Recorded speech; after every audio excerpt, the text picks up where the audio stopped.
My name is Dexter. I was shot by my son. Fortunately, the cold temperature slowed my blood loss. After 10 weeks in a coma at the hospital, I miraculously woke up. I opened the window and escaped from there. I called a tailored taxi, and during the ride, I keenly sensed that the driver was very nervous. Under my questioning, the driver revealed the serial killer that has been terrorizing New York rideshare drivers lately. He has consecutively killed 7 rideshare drivers and calls himself the Dark Passenger. This coincidence shocked me. There was another killer using my code name.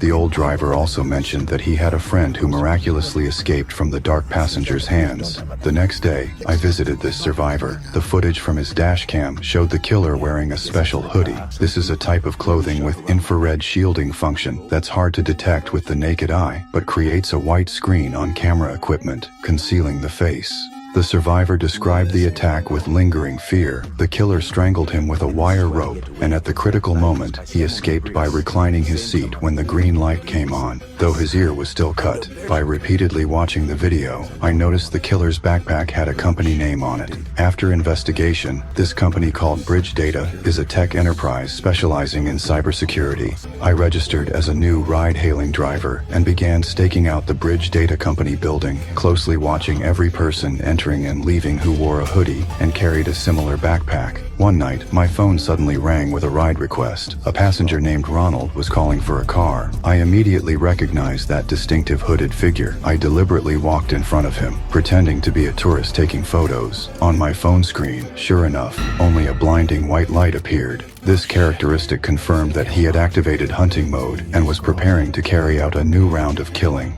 I noticed Ronald walking toward another driver and immediately approached, pretending to be a driver competing for the ride, trying to lure him into my car. However, this killer was extremely vigilant. He refused to enter any car, and he immediately turned and disappeared into a nearby subway station. This day, I finally received Ronald's ride request, and I was also prepared for the hunt. While I was waiting in the car, a woman asking for directions suddenly knocked on my window, startling me so much that the syringe in my hand slipped to the car floor after the woman left. While I was bending down to search for it, Ronald had already gotten into the back seat.